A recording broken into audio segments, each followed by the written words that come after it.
চরম রাজনৈতিক সংকটের মুখে ফ্রান্স। আস্থা ভোটে হেরে সোমবার পদত্যাগ করেন দেশটির প্রধানমন্ত্রী ফ্রাঁসোয়া বাইরো। একদিন পরই নতুন প্রধানমন্ত্রী হিসেবে নিজের ঘনিষ্ঠ সেবাস্তিয়ান লেকার্নুর নাম প্রস্তাব করেন প্রেসিডেন্ট ইমানুয়েল ম্যাক্রো। গেল 2 বছরেরও কম সময়ের মধ্যে ফ্রান্সে পরিবর্তন হয়েছে 5 জন প্রধানমন্ত্রী। নতুন প্রধানমন্ত্রীর নাম প্রস্তাব করার পরই বিক্ষোভের ডাক দেয় সাধারণ মানুষ। ব্লক এভরিথিং নামে রাজধানী প্যারিসের সড়কে নেমে আসে বিক্ষোভকারীরা। এতে বন্ধ হয়ে যায় যান চলাচল। পরিস্থিতি নিয়ন্ত্রণে আনতে গ্রেপ্তার করা হয় বেশ কয়েকজনকে। রাজধানী প্যারিসে 6000 সহ সারা দেশে 1 লাখের বেশি মানুষ যোগ দেয় আন্দোলনে। দেশের গুরুত্বপূর্ণ বিভিন্ন পয়েন্টে অবস্থান নেওয়ার চেষ্টা করে তারা। বন্ধ করে দেওয়া হয় বিভিন্ন শিক্ষা প্রতিষ্ঠান, হাসপাতাল সহ গুরুত্বপূর্ণ সেবা।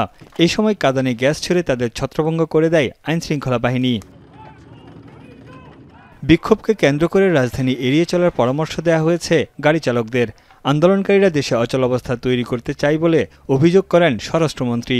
প্যারিসবাসীকে সতর্কতার সঙ্গে চলাফেরা করার নির্দেশ দেওয়া হয়েছে। অর্থনৈতিক দিক থেকেও চাপ বাড়ছে দেশটির উপর। এরই মধ্যে ফ্রান্সের সরকারের ঋণ দাঁড়িয়েছে 3.3 ট্রিলিয়ন ইউরোতে, যা দেশটির মোট জিডিপির 114%। নতুন প্রধানমন্ত্রী কে হবেন তা নিয়ে জল্পনা কল্পনা চলছে।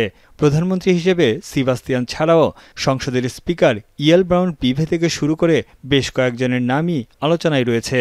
তবে বিরোধী নেতা মারিন লে পেন নতুন নির্বাচনের দাবিতে সরব। তানভীর জনি, এখন বিশ্ব। শিয়া বাটার ও ভিটামিন ই সমৃদ্ধ লিলি বিউটি সোপ, তারুণ্যময় উজ্জ্বল ত্বকের জন্য। রিমার্ক।